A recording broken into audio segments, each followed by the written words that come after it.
Semakin memanasnya hubungan militer Amerika Serikat dan negara anggota NATO yang mendukung Ukraina menghadapi Rusia, membuat kedua kubu saling mengintai dengan semakin memperkuat militer mereka. Ketegangan antara Rusia dengan Amerika Serikat dan beberapa negara anggota NATO ini terus terjadi di tengah invasi Rusia ke Ukraina dan semakin kuatnya dukungan Amerika Serikat bersama negara-negara anggota NATO terhadap Ukraina. Bahkan Amerika Serikat dikabarkan tengah menyusun berbagai strategi militer bersama negara aliansinya dengan rencana Amerika Serikat untuk menempatkan rudal jarak jauh di Jerman, yaitu untuk pertama kalinya sejak era Perang Dingin yang telah memicu ketegangan diplomatik antara Washington dan Moskow. Bahkan rencana Amerika Serikat menempatkan rudal-rudalnya di wilayah Jerman membuat bermunculannya perspektif yang membandingkan langsung dengan kondisi krisis rudal di Eropa pada era 1980-an. Selain itu, para ahli juga berpendapat bahwa pengendalian senjata tersebut memperingatkan bahwa penempatan rudal tersebut di benua Eropa setelah runtuhnya perjanjian INF yang dapat memicu perlombaan senjata baru.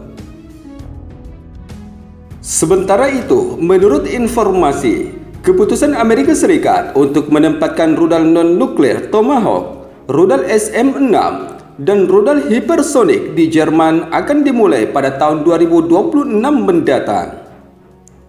Di sisi lain, penempatan rudal Amerika Serikat tersebut kemudian disambut baik oleh Kanselir Jerman, yaitu Olaf Scholz, yang menyatakan bahwa langkah tersebut sesuai dengan strategi keamanan pemerintahannya. Namun langkah ini juga menarik kritik tajam dengan kekhawatiran bahwa hal ini akan membuat Jerman lebih rentan terhadap serangan Rusia. Selain itu, Kanselir Jerman menyatakan bahwa keputusan ini telah lama dipertimbangkan dan seharusnya tidak mengejutkan bagi mereka yang paham tentang kebijakan keamanan dan perdamaian. Namun Moskow melihatnya dengan cara yang berbeda. Tidak hanya itu, sebab Wakil Menteri Luar Negeri Rusia, Sergei Ryabkov, mengeluarkan peringatan keras kepada Jerman dengan menegaskan bahwa Moskow akan merespon secara militer terhadap keputusan tersebut yang dianggapnya bertujuan merusak keamanan Rusia dan tidak dapat dibiarkan tanpa tanggapan.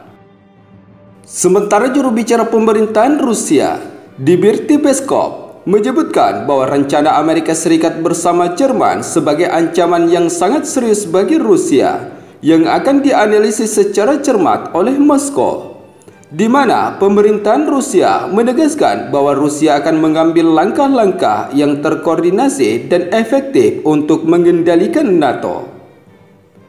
Sementara di sisi lain, penasihat keamanan nasional Amerika Serikat, Jake Sullivan, membalas pernyataan Rusia dengan mengatakan bahwa apa yang dikerahkan ke Jerman adalah kapabilitas pertahanan. Gertakan Rusia tidak akan menghalangi kami untuk melakukan apa yang kami anggap perlu untuk menjaga aliansi sekuat mungkin, ujar penasihat keamanan nasional Amerika Serikat, sebagaimana sumber media informasi The Guardian yang kami kutip pada 16 Juli 2024. Di sisi lain, Menteri Pertahanan Jerman, Boris Pistorius, menanggapi langkah strategis Amerika Serikat untuk aliansi negara-negara anggota NATO, bahwa Jerman perlu mengembangkan visi jangka panjang yang tidak bergantung pada Amerika Serikat. Meskipun perjanjian ini sejalan dengan upaya NATO untuk melindungi Ukraina dan menghalangi Rusia.